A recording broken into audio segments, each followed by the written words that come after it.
Good day, everybody, and welcome to another edition of the Military and Foreign Affairs Network. I am your host, the voice of reason. And in this episode, you could define it as a possible lesson in insanity. You could call it ongoing coverage of the continued war between the Russian Federation, the North Atlantic Treaty Organization, and its Ukrainian proxy forces. Now, I'm going to let you decide what you take from this content. Now, specifically, we're looking at the United Kingdom.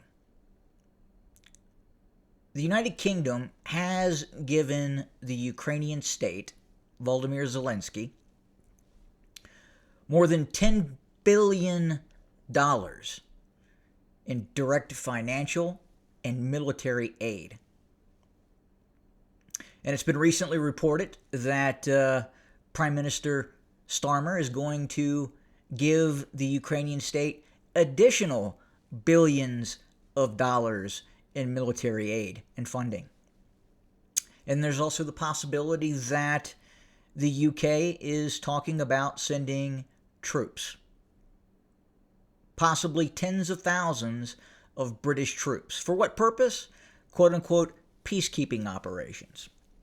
Peacekeeping operations in the Ukraine under the guise of the North Atlantic Treaty Organization. Now, mind you, just like in the conflicts of Yugoslavia and Libya, the Ukraine is not part of the North Atlantic Treaty Organization. The North Atlantic Treaty Organization was not designed to defend a corrupt Far Eastern former Warsaw. Now, let me back up there. Not even a Warsaw Pact nation state, a former Soviet republic. Okay? It was not meant to do that.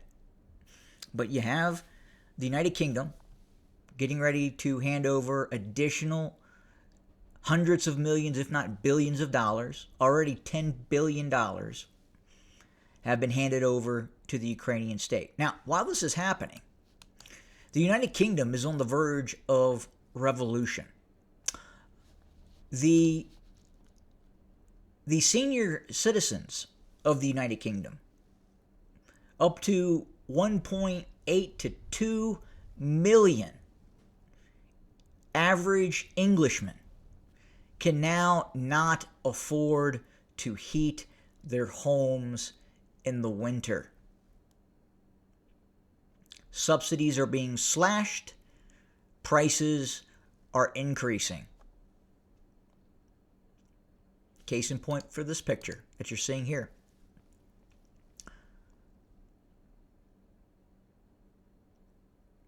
Billions of dollars to the Ukrainians, and yet basic services, heating the homes of elderly Englishmen, pensioners, former members of the British military, are unable to heat their homes. Now, compounding that, you have an open door policy that is taking place in the United Kingdom, quite possibly soon to become the ununited kingdom. Here, case in point, you have this picture. This is in London. You have the sign that says, "I love the cult leader." I love the cult leader. Durka, durka, durka.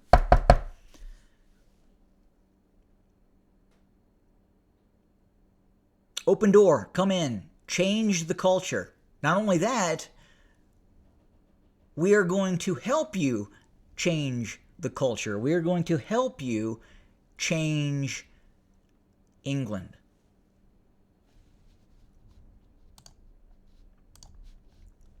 Here's another one. Another protest, quote unquote, protest. United against cultophobia. Now, what this really means, this does not mean what it says. You got to think Orwellian here a little bit. United against cultophobia. What this really means is united, cultophobia will take over. Again, another picture.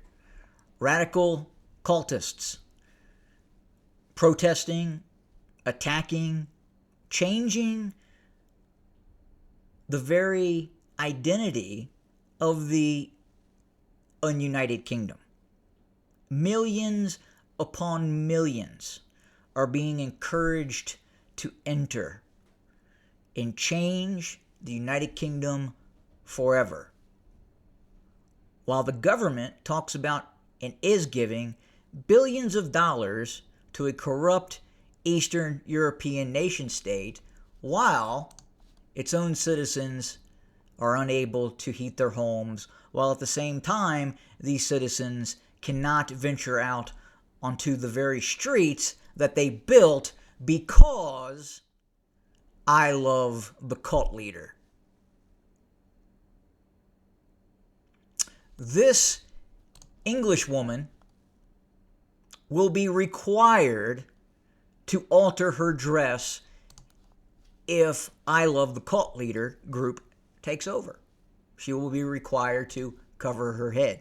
And in parts of the ununited kingdom right now that is controlled by various cultic factions, one must, if you are a female, cover thou head. Now, what's interesting is these individuals are allowed to come out and do what they will. However, the average Englishman on the street tries to counter-protest or stand up and say, you know what is happening is wrong. We don't agree with what is happening. And then the statist elite beat the average Englishman on the streets. And this is what is happening. This is real. This is not made up. These are real pictures.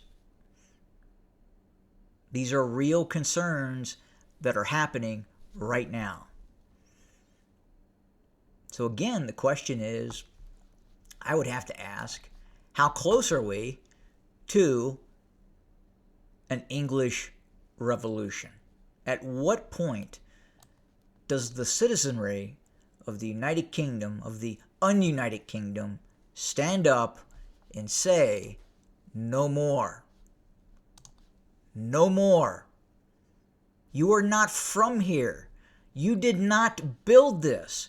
You are fleeing from something that you created with this ideology that cannot coexist with the average Englishman. It cannot continue. This cannot continue.